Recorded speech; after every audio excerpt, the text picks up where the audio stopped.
Okay, we're live. What's going on, everybody? Okay, you mad loud in my ears.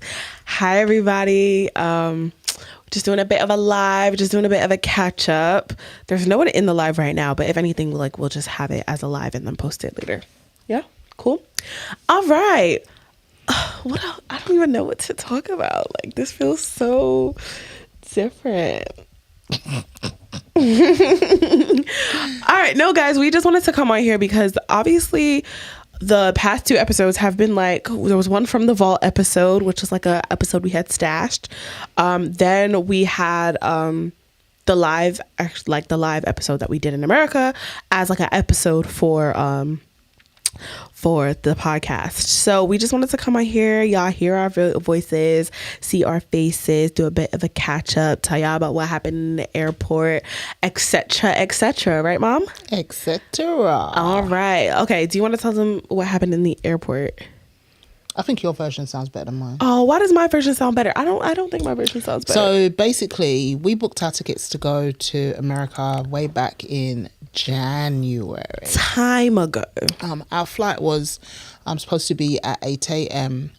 On the Thursday before the retreat. Right. So we left home about 4 o'clock in the morning. That's with my few hours sleep. Right, and I went to bed at like 1. And we make our way to Heathrow Airport. Mm-hmm. We get to the airport and Ellie's the airport guru, basically. I'm the airport dad of the family if Dad's not here. And she had tried to check us in. She couldn't. She was able to select my meal, I believe, but she wasn't able to check us in. No, I wasn't. So we knew that when we got to the airport, we had to check in. Now, did we try to check in on the carousel? Or am I getting my countries mixed up? Yeah, not on the carousel, like on the tablet thingies. And we were unsuccessful, so we went to the desk. By this time, girlfriend got to use the bathroom. Yeah. So I left Ellie and the daddy B at the counter to check us in with my passport and stuff. I come back from the bathroom and they're waiting by security. And they tell me that the lady had to make a phone call because she couldn't get us on the flight. And we had to go to the gate to be assigned our seats at the gate. Mm-hmm. Now, I've never heard anything like that before, but hey, I was just going with the flow, yeah? Right. So we said bye to the daddy B. We went through security and the gate was not going to be announced until, was it 6 o'clock in the morning? I think it was 6:50. So we waited. Then the gate appeared and it was in like a whole nother section of the terminal, right? Like we had to take the train. Yeah, so mad rush to get to the gate. Because we got to be there first so we can get our seats assigned. So we got to the gate. I mean, Ellie was speed walking and there's me with my little legs trying to keep up. Well, her legs are littler than mine, but and we got there. We were the first at the gate. Right. So we went to the gate and the boarding passes that we were given, of course, didn't have an assigned seat on it. So we spoke to the BA, British Airways employee. Mm-hmm. And she said, oh, yes, she took them from us. And she's like, we will call you guys up. So Ellie and I were sitting there cracking joke. Ellie's like, God, you got to get me on this flight. And I'm like, God is in control. Mind you, I have not been to America in 2 years? Like I have not been since I started uni. Like I'm itching. But Ellie, you went to America. You were there for 2 weeks. Yeah. When you went. Okay. When I went to America last year, I was there 24 hours to catch a flight to a Caribbean island, and then another, I think, less than 24 hours. Just say you went Jamaica. Why you gotta be so mysterious to have to go to a Caribbean island? Rev, you went Jamaica. I could have been going to St. Lucia, fam. But you didn't, though. You went Jamaica. Anywho, do you want me to tell the story or not? Yeah, finish. I forgot where I was now. We're at the gate. Mm-hmm.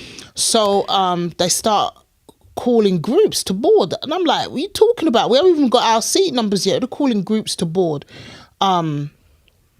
Group 1, Group 2, Group 3, 4, 5, 6, 7, 8, 9, 10, 11, 12. All of the groups. And I'm still sitting in my seat. And I'm like, no, we got. So we started approaching the lady that was calling out the group numbers. And she goes, oh, yes, you can go now. So before you can, get through to where you can actually board the plane. You have to go through like a little carousel. And she goes, "Oh, just go there and give them your name." So we approach the bench. Literally. And Ellie gives our last name. So the guy goes, who I was calling at this point Winston Churchill. Because he kind of like Winston Churchill. Because he had quite a stark resemblance to him. Lol. And he said, "Oh, Elliot times 2. Oh, yes, come here. Here's me thinking we get upgraded. I said, Ellie's getting excited. So we went through the little barrier and he said, "Did they tell you what happened with the flight?" So we're like, yeah, that they overbooked, but our seats would be assigned at the gate. Right. Now, at this point, I'm thinking that our seats are going to be split up or something like that, you know. We can deal with that. That's fine. It's like, you know. But then he goes, "Well, unfortunately, you will not be getting on this flight." Me, I was well upset. And like, you know when you see someone's lips moving, but you're not understanding the words that are coming out their mouth? I don't understand the words that are coming out of your mouth. I kind of felt like that in that moment. And then he said, "But I'm going to take care of you and give you some compensation." Catching. We like that C word. But, you know, we had no idea how much the compensation was. He said that there's going to be another flight in an hour and I will get you on that flight. It's like, okay, no problem. You know, the Jesus in us, you know, just keep us calm. And, you know, the man was just doing his job, wasn't mad at him at all. Right. So we sat in these 2 little chairs and he went over to his computer and tapped away. And then he came back with a piece of paper and he says, "Who paid for the flight?" I said, "My husband." He goes, "Oh, well, you know, whoever paid for the flight would get the compensation. I said, "No problem." So it's technically my money anyway. So he gave us the paper and said to us, you know, the compensation was about 240 euros. And I'm sitting there like, fam, 150 that ain't euros. bad, that ain't shabby at all. No, it's not. So it's like, okay, no problem. And then he went away and came back and he goes, "You know, as you guys are going to have to wait, here's a little £10 voucher each so you can get some coffee." Listen, we were at Starbucks, we got coffee, we got sandwich, we got... I went into Starbucks, I was balling. So, yeah. So, you know, we were feeling all right at that time. So when we got on the plane now and saw our seats, we had 2 seats that were together. It was just us in the row. We had our own little row. Our own little section. And it was quite spacious. And it was like, well, this is all right. And we had a pretty good flight. Yeah. A pretty good flight into New York. Wasn't much turbulence at all. And it was a nice flight. So, you know, when God is in control, he's in control. Yep, that part. And yeah, the flight back wasn't as pleasant. It was a rough flight back. Not turbulence wise. No, it was a really rough flight back. You know, it was a red eye. Was it a red eye? Yeah, it was overnight. Yeah, you're right. It was a red eye, and trust me, our eyes were red. Nah, legit, bro. You know, it might have been a night flight, but we didn't really get to sleep properly. Me, I was sad. Coming back. I cried. So I wasn't sad. I was ready to come home to see Well, him. you were ready to come home to see your husband. I don't have that when I get here, bruv. I know that, fam. But for me, the assignment was over and I was just ready to go. Yeah, me, I had things to do, people to see, places to be, you know, appearances to make. Let's not talk about those appearances. But so then we came back and, you know, Winston Churchill said,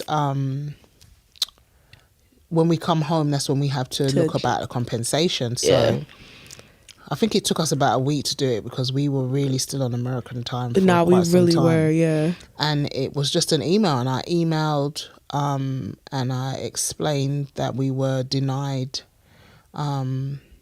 boarding on the flight. And they messaged me back and said, "You have 2 options." Oh, I'm like, 2 options. We love options. And they said, you know, if you want the cash, you can get this amount. If you want an e-voucher, you can get that amount. And the e-voucher is about £200 more. E-voucher. Right. Which will literally pay for a full flight back to America. So what am I hearing? I'm out, bro. I'm She out. can hear what she wants. We When- could have split that ticket, you know, like when- Solomon and the two mothers and the baby. Just cut the baby off. Hey. You know what? It's fine. Like, I actually don't mind paying half of a fare to go to America. Like, what? Guys, I met someone at work who's also from the state that I'm from. And when I tell you, I like nerded out completely at the desk. I was like, oh my God. Ah! Yeah. Just wanted to throw that in there as well. So like, shout out to you, girl. But no, yeah, so the trip all in all was good. We did see some people. We saw a lot of people that made my heart like really happy in a short amount of time. Yeah, it was a marathon trip. We was going. So yeah, I mean, it was so marathon. We were at Walmart at 8 a.m. At 8 a.m. Just getting stuff. Like, I was getting stuff. I have my my godson here. I have a new niece. So I was like getting all the baby stuff, getting everybody's stuff. Like, it just, yeah, my pockets hurt. Can't lie. Your pockets actually hurt. They don't. Your I take that back. My pockets don't hurt. But yeah, no. Yeah, it was a good trip. I'm really happy that I went. I was so happy to see everyone, and yeah, I honestly cannot wait to go back. Fulfilling and I can't speak now. Fulfilling and productive trip. That's what it was. Very, very much the so. women's retreat went really well. I totally forgot to talk about that. You know, it was good. We saw a lot of people there. And people that we didn't see there, we saw at church the following on Sunday. day. Reconnected with people that we haven't seen like in years. 5 years. Some a little bit longer than that. Right. It was so sweet. No, it wasn't the day we checked in. It was the day that the retreat started. This lady was just so excited to see us. And then as the days went on, she explained that before we left to move back to the UK, she didn't get to see us. Right. So she really never said goodbye. Right. You know, and she'd been looking for us So it was nice. Oh, don't make me cry. I miss my home, bro. Like, as much as like should we talk about it? It's up to you, fam. Don't say nothing. Okay. Yeah, even though despite everything that's going on in America, such as what does pastor call that pastor call him? Despite Agent Orange being back in the White House, I know a lot of people are mourning, and you know what? No, in all seriousness, right? For people that don't know, Agent Orange is actually something quite serious. What is it? It was in the Vietnam War. I believe that's what they were using. Someone correct me if I'm wrong. I believe they were using it to spray the plants, but it was basically a chemical that was being dropped from the air. Oh, was it killing people? I'm explaining. The veterans years later began to develop symptoms such as type 2 diabetes, and it was because of their exposure to Agent Orange. So, you know I'm laughing because I remember the pastor that you're referring to always saying that, but Agent Orange is actually a deadly weapon that causes issues over a long time. So yeah, I would not refer to him as that. Everyone is seeing the similarities. Do you get it? Like, okay. Anyway, so I did want to mention this. We kind of do stay away from politics. No, I stay away from politics. Like, I used to be a political girly down until 2020, and I was just so burnt out from politics. Like, I took a step back, and I never stepped back into that arena.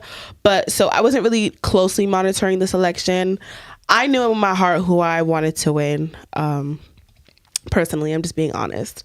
It's very different. I love that in our family, like, we're very different, but we respect the opinion of everyone. So in that same vein, I know who I wanted to be president based on, credentials wise, it was making sense as a Black woman. I'm not even just gonna jump around it. I wanted Kamala to win. Kamala, sorry, I don't know why I'm calling her by the wrong name. And that was one thing. During this election in this family. Like, y'all know, Trump called that lady everything but her name, and I think that's so disrespectful, especially as a Black woman with a hard to pronounce name. It really and I made sure I made that a point in this family. I was like, we're like, you can disagree with her politics if you want to. You can say what you want about like her campaign, whatever, but call that lady by her name. Like, her name is Kamala, like literally the comma and then add la at the end. And I was very adamant about respecting her name. If you don't respect her policies, if you don't respect her, whatever, that's fine for you, not for me. But, you know, call her by her name. And I think that's even important because names are important. But yeah, I know who I wanted to win. She would have been the only president that, you know, was in all three branches of government. She literally had to do a year's worth of campaigning in 3 months, and she did, which is absolutely insane. She had Gen Z on TikTok laughing, big sister general, if you know, you know. Like, so I like, she in terms of like politically, like campaigning, political marketing wise, she did a great job, honestly. But, you know, at the end of the day, we always pray that the Lord's will be done, and it was done. And am I happy about it? No, not really. Are you ever happy about the Lord's will? I mean, just asking. Why, Jesus? What are you worrying about? Am I ever happy about the Lord's will being done? Oh, the Lord says move to England. We have to drag you kicking and screaming. I feel like I've said this. I was going to emancipate myself from this family, like legally not be part of this family anymore, to not move to this country. Like, I'm being honest. That's how much I did not want. I was like, yeah, the Lord told y'all to go back and come, you know, fix this church or whatever. Like, yeah, that ain't got nothing to do with me, bruv. And obviously that was like the wrong thing to think. But what are you going to tell a 17-year-old that has been looking forward to prom and graduation her whole entire life, you know? So, yeah. But that was a wild statement. So yeah, the Lord's will was done. Some people are already feeling the consequences because they were ill-informed, talking about, oh yeah, I voted for Trump because he said he was taking away Obamacare. But as long as he don't touch the Affordable Care Act, yeah, we're good. Is Obamacare not the Affordable Care Act? Now Trump is president and you can't go to the doctor. And I'm not laughing because it's funny. I'm just laughing because that is America. No, but in politics, people will hear what it is they want to hear. Or someone will tell you what you want to hear. Dun, dun, dun. That also, but you will believe whatever it is that you want to believe. Right. But anyway, in that same vein, after the election happened, certain Christians were posting like, no matter who's president, like Jesus is king or something like that. And I agree with that statement, of course, wholeheartedly, because like, no matter, y'all could put whoever y'all want for president, but at the end of the day, God is still on the throne. Amen to and that. A lot of like liberals and people who voted and the election didn't go their way were like really upset at the sentiment. And people were like, oh my gosh, just giving like you voted for Trump, it's giving you voted for Trump. And I'm like, not necessarily. Like, honestly, not necessarily, because when I was seeing that, I was coming from a place of like, oh, like, you know, this isn't the way that America wanted this election to go. Certain Americans wanted this election to go. But at the end of the day, I take solace in the fact that I am in covenant and have a communion with the God of the universe that oversees all of this. And at the end of the day, it's his plan, his will, not mine. But that's, of course, coming from my Christian mind. But if you're someone who was, you know, heavily invested in this this election cycle, heavily invested in this political cycle, and, you know, this really hurt your heart, and again, if you don't have Jesus as your anchor, and you know, you're upset, like people were crying and like, you know, really upset. And I'm not invalidating anyone's feelings about it, but when you don't have that, you know, anchor to hold on to, that could have been a very triggering statement. Like, oh my gosh, what are you trying to say? Trying to belittle her, da, da, da, da. And there was a lot of political idealizing in both parties this year, I can't lie. But, you know, at the end of the day, God's will was done, and you can't fight back against God's will. I can tell y'all that from experience. I tried. I prayed, I cried, I petitioned. I think I even fasted at one point. Like God, please, like I want to go to Howard. And so like, yeah, so I can tell you from personal experience that you can't get back against the will of God. And it's such an unwarranted discussion to be like, oh yeah, y'all saying Jesus is king, it's giving him a Trump supporter, da da da da. That shows where your heart is. And it's like, no matter who is president, no matter who is in the White House, I know who's in the gold house. You get it? The streets paved with gold, okay? So like, you know, and I'm disappointed. I can't lie, I am disappointed in this country because some of y'all finna feel it. I was like, oh yeah, terrorists, they're gonna bring jobs to America. People are starting to get laid off. People are starting to get laid off. Which is sad. I mean, because people, companies are preparing for tariffs. So they have to salaries. And it's like, you know what, in all things, see God. So I hope those people who are being laid off is working out for them. But people was like, oh yeah, a whole company voted for Trump because he said he was bringing jobs back to America because he was bringing tariffs, da da da da. And now that whole company found that they none of them is getting Christmas bonuses because they're using their Christmas bonus money to save up for tariffs. So that's why it's so important to know, how we say know God for yourself, know policies for yourself. He's already Trump's already talking about dismantling the Department of Education. So if you got the coins, put your kids in private school.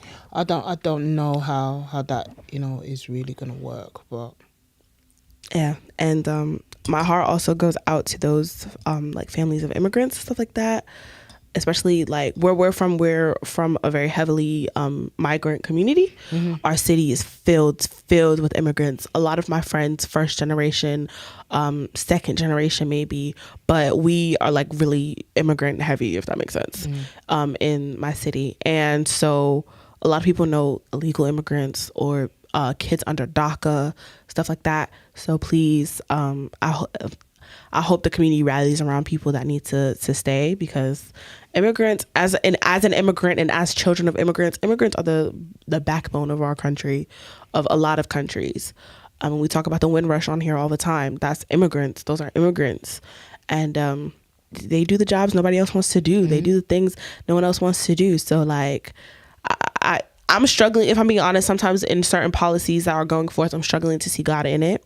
I'll be very real. I'll be very honest. But it's just like, you know what, God, at the end of the day, like I have to relinquish it to you. And I really do hope the communities of those who are in need or those who are going to be vulnerable come January 25th, the communities are rallying around them. That's inauguration day. Okay. And then he said day one, he's signing executive orders and all that. So I truly hope that communities are rallying around, maybe if it's like donating money so people can get citizenship. He's even saying like birthright citizenship. If your parent is illegal and you're born in this country, bruv, citizen that's what I can't even talk like about. like anchor babies. Yeah. That's like what they do here now. Just because you have a child born here, it doesn't mean that you that they are automatically a citizen. Which is, and to me, it's just mad. It's just mad because I was a child of it. Can you imagine? Right. I could not be British. Right. And then we talk about like you hold on to your British identity so much. So it's like, those kids, a lot of kids have come here as children or were born here from parents who were illegal immigrants, and that's their identity. They're American. And there was mass deportations a couple years ago under the Trump administration, and people are going back to countries that they don't know.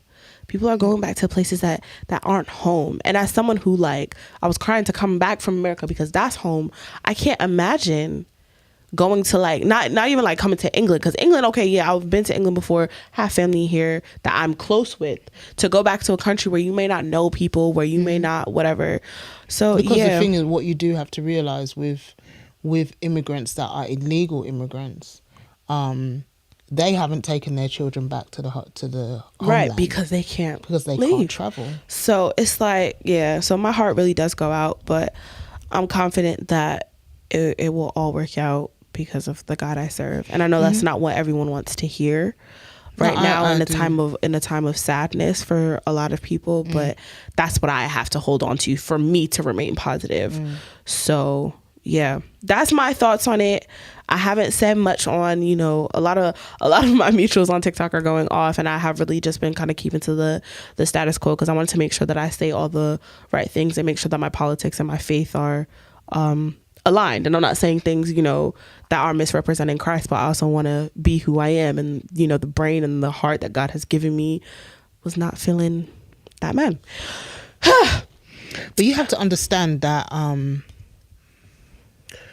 in the Bible, there were many occasions where there were wicked kings, where there were leaders in place that man may not necessarily have thought was the best leader at that time. And that doesn't mean that God can't still reach them and God can't still speak to them. Right. So, you know, that's what I take. I'll say my mantra for life is God is in control. Right. And I have to hold on to that. I have to believe that. Right. I don't believe that God just allows you to go through things because he's trying to have a laugh. I cannot see that in my God. Right. So I believe that he can use situations and circumstances and people hurting you, people walking away from you, that he can use all of that to bring about something good. How he's going to do it, for want of a better way to say it, that part is not my problem. Right. That's in his job description. He's God. Right. So yeah, that's how I feel about that. And I could go a bit more in depth, but I want to keep it PG because my mom was on the couch. Wow. No, because I think certain things that are being said and certain rhetoric that is being spread, especially in the Christian community, especially about like abortion, like, you know, they overturned Roe v. Wade. And so it's like down to states. And in some states, women are having miscarriages. And, you know, the procedure to, you know, expel the rest of the matter, the DNC, that's technically an abortion, according to the thing. So people aren't, like, the doctors aren't able to perform DNCs and women are dying. And it's like, I get it. I'm pro-life. Like, let's make that abundantly clear. Like, especially for, like, if anything were to happen, if for myself, like, that is always the choice that I would make. But it's like how is that like Christ-like? I'm being honest. Like, how is that Christ-like to have women bleeding out and dying? And, you know, but Christians were rejoicing when that was overturned. But now it's like at the expense of adult lives. But I know for me, and I can only speak from like my experience. I had a miscarriage here in the UK. I was not aware of any such thing as a DNC. After the miscarriage, I did become ill because of I don't know technically, medically, whether or not, you know, everything was cleared. I don't know, but I do know that I had to then end up going on medication because it was a suspected infection. When I had a miscarriage in America, it was very different. Now, there are different ways that a woman can miscarry. In my case,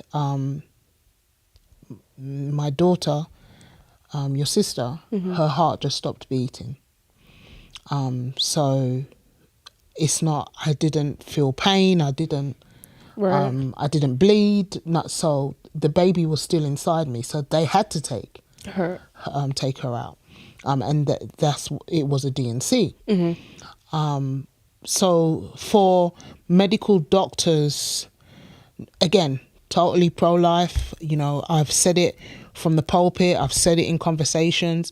If someone was to come to me and say that they're pregnant and they're considering abortion, I would tell them, have the baby, I will take that baby. Right.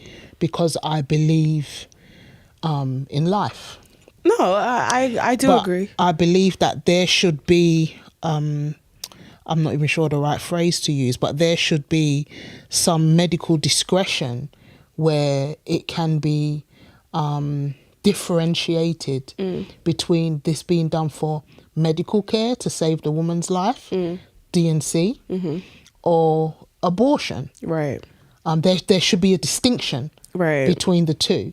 Now, you can argue this for however long you wanted to, because there's some women that it may even be pregnant now, but become pregnant and that pregnancy is a risk to their life. And again, bringing it back, I was just thinking about it. In America, especially as Black women, we're like 4 times more likely. I think that might be the UK statistics, but we have a higher maternal mortality rate. Yes. So it's like that. I think that's why I like, you know, I want to make sure I'm saying it right. That's why I was like, you know what, like, I get it. I get it. And I know a lot of people say, oh, they do it for a trimester. That's what that's what she's campaigning for. When it's like, okay, of course I don't agree with that.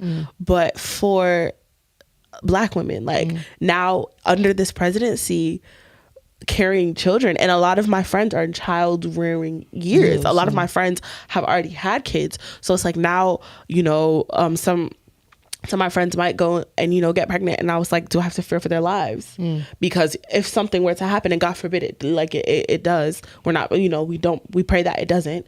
But like, what do we do in that case? What can we do? And I'm grateful that the state that we're from, it's a bit of a liberal state still. So they, we might be, my friends will be okay. But I got friends that live in like North Carolina and different states and in red states. So it's just like I get it. It's just, it's sticky. And that's why I wanted to be very careful approaching it on here. But we're just being honest and just having a chat. But it's sticky, but I definitely understand. But at the end of the day, go ahead. One thing I would say is that's why it's so important that in the medical arena, whether you're in America, whether you're here, like when I was in America, I felt like I advocated for myself, and it's important to have people in your corner that will advocate for you. Right. If you're incapacitated and you can't talk, you're just too emotional to talk, someone that can advocate for you.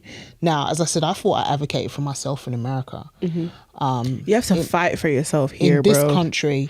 You better know your medical records in your head, before them give you one medication that interact with another medication, because nobody's reading your notes. Right. Go to the doctor with a manila folder of everything. Bring your birth certificate at this rate. No, it's important to, like, I went to a hospital appointment and they were asking me certain questions, and I said I have the letter from the other doctor right here, and I pulled it up. I don't even know, I think that it was on the NHS app. And the only reason I have the NHS app is because of COVID and lockdown. And just being able to pull that up and show what was them. it when we had to sign in everywhere that we went? Bro, COVID was scanning no QR code. Yeah, don't say that on the internet, Brev. I was scanning the QR codes. I was checking myself in. I was doing my COVID test. I was wearing my mask. I was doing my COVID test. Okay, I had to do COVID test to go to school, which is so crazy. Well, it's not that I had crazy. to do COVID test to go to work, fam. What are you talking about? We was actually living in like the apocalypse. That's what it felt like. 2020, that was a rough time, Brev. Not even 2021, because I was doing COVID tests up until probably January 2022. And y'all was like, oh, COVID is over. COVID was not over. And I just heard that there's a spike of pneumonia similar to right before they declared COVID a pandemic. So y'all better start taking y'all zinc, y'all vitamin C, D, A, B. You better start eat your fruits and vegetables. Take some sea moss. Take your gospel. Cause I'm not trying to be back in the house. Actually, I don't know if I'll mind being back in the house now that we're here. Like, we're at the stage that we're at in our lives now. But anyway, we'll be going live every day. That would be so fun. Like, come out here doing up jokes and playing games and what's it not. But yeah, those early days where we thought we was gonna be in the house for 2 weeks, we was like, oh, it's just 2 weeks. It's just 2 weeks, and that 2 weeks it turned flew past. into 6 months. Because I was out of work from. You were out of work from the March till September. I went back to work before you, which is so crazy because we worked at the same place. I was like, what kind of rubbish is this? I'm just a child. I'm just a gal. Just a wee gal. Just a wee gal. But yeah, no. So yeah, life has been lifing. Is that everything? Have we caught up? I think we pretty much caught up. We caught up. Guys, we were supposed to actually record a full episode. We're actually supposed to record a full episode. So, yeah, we just wanted to pop in and say what's up. What's up? So, yeah, look forward to an episode this Friday. What's our episode this Friday about? I don't even know, fam. I thought you was going to tell the people, but okay, I guess it's a surprise, guys. If you want, you can tell the people. But we might start recording and it'll be a whole different episode. That's actually how it goes sometimes. It's hilarious. But yeah, what we got that. We're gonna, if you see this outfit like 4 more times and 4 more episodes, we are bulk recording. Okay, we're probably gonna be bulk recording to the end of the season. Probably. So yeah, outfit repeater. Lizzie McGuire, you're an outfit repeater. Yes, I am. Don't play. But yeah, that's it. It was cool chatting with you guys. Let me know if you want this more often. If y'all like stuff like this, we might have to just do, some weeks we go live for like 10, 15 minutes or whatever. Say what's up to y'all. So if y'all do like it, please DMs, Instagram, TikTok. If you got my number, just text me and let me say, like, yeah, that live was good. I know girl. who's gonna. I know someone's gonna text you because one of our avid followers said, "I loved the live. I loved it." So yeah, let me know how you guys like it and whether or not you guys want more of it. But yeah, that is everything. Thank you guys so much for chilling with us for a little while. And if all hearts and minds are clear, we're already home. May the Sorry. girl. Oh, may the Lord watch between me and thee while we're absent one from another. Thank God, thank God, thank God. Bye.